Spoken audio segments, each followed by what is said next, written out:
আসসালামু আলাইকুম। আশা করি সকলেই ভালো আছেন।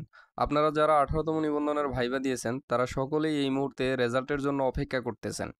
অনেকেই অনেক জায়গায় বিভিন্ন তথ্য পাচ্ছেন যে কেউ বলছেন যে ঈদের আগেই রেজাল্ট প্রকাশিত হবে, আবার কেউ বলছেন ঈদের পরে রেজাল্ট প্রকাশিত হবে।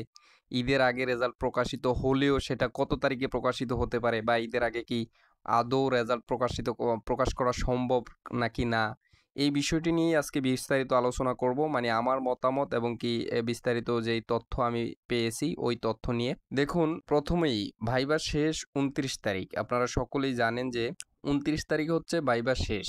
আর যারা অনুপস্থিত ছিল তাদের জন্য এনটিআরসিএ ৩১ তারিখ একটি বিশেষ ভাইবার আয়োজন করেছে। তার মাধ্যমে মানে টোটালি ১৮তম ভাইবা চূড়ান্ত পর্যায়ে শেষ হবে। আর কোনো ভাইবা প্রার্থী থাকবে না। এনটিআরসি এর কার্যক্রম চলমান থাকবে ৪ জুন। আপনারা সকলেই জানেন ৫ থেকে ১৪ জুন পর্যন্ত ঈদুল আজহার ছুটি থাকবে। সেক্ষেত্রে কিন্তু ৪ তারিখ পর্যন্ত এনটিআরসি একটা সুযোগ পাচ্ছে ৩ দিনের মতো।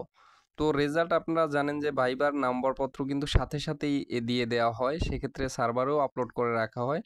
এনটিআরসি যদি চায় তাহলে তারা ৪ জুনের মধ্যে রেজাল্ট প্রকাশ করতে পারবে। কিন্তু বাংলাদেশের ইতিহাসে মনে হয় না এরকম কোনো রেকর্ড আছে যে ভাইবা শেষ হয়েছে এর ২-১ দিনের মাথায়ই ভাইবার রেজাল্ট প্রকাশিত হয়েছে।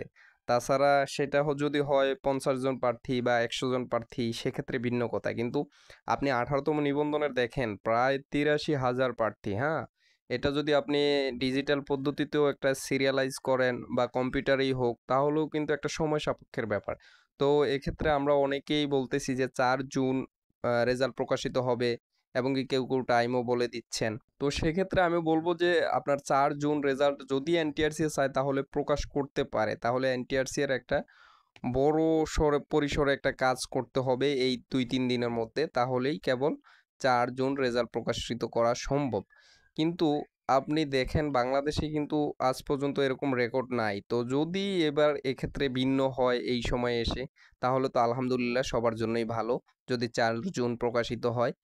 কিন্তু আপনার ৪ জুন যদি প্রকাশিত না হয় তাহলে আপনার মোটামুটি ঈদের পর ছুটি কাটিয়ে তারপর আস্তে প্রায় ১৪ জুন পর্যন্ত যেহেতু ছুটি থাকবে তাহলে ১৫ই জুন থেকে অফিস খোলা। সেক্ষেত্রে আপনার কিছুদিন অফিস করার পর হয়তোবা ২০ তারিখের মধ্যে রেজাল্ট প্রকাশ হওয়ার সম্ভাবনা খুব বেশি।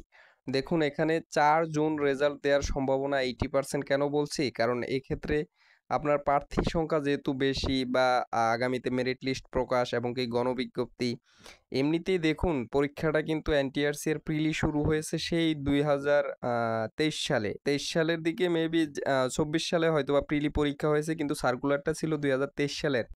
সেই সার্কুলার কিন্তু এখন ২৫ এর প্রায় জুন চলে আসছে আগামীতে আপনারা জানেন ৬ মাস প্রায় ১.৫ বছর কিন্তু এই এনটিআরসি ১৮তম নিবন্ধনের কার্যক্রম চলমান আছে।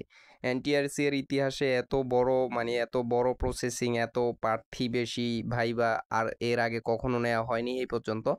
এটাই এনটিআরসি এর ইতিহাসের সবচেয়ে বেশি সংখ্যক প্রার্থী রিটেনে পাস করেছে এবং ভাইবা পরীক্ষা দিয়েছে। তো সেক্ষেত্রে এনটিআরসি খুব দ্রুততার সহিতই চাইবে যে এই সময়টা আর দীর্ঘায়িত না হোক রেজাল্ট আগে প্রকাশ করার জন্য। কিন্তু তাদের যে সক্ষমতা ওই সক্ষমতার ভিতরে তো থাকতে হবে। দেখুন আপনি যদি কাজ করে শেষ করতে নাই পারেন তখন তো আর কিছু করার নাই। এখন এনটিআরসি যদি ৪ জুনের মধ্যে সকল কার্যক্রম কমপ্লিট করতে না পারে তাহলে রেজাল্টটা কিভাবে প্রকাশ করা হবে? তো যদি ওনারা কোনোভাবে কাজ করে কমপ্লিট করতে না পারে তাহলে কিন্তু ঈদের পরেই রেজাল্ট প্রকাশিত হবে ইনশাল্লাহ। তো সবাই ধৈর্য ধরুন যেহেতু এতদিন ধরতে পারছেন আর কয়েকদিনই তো মাত্র।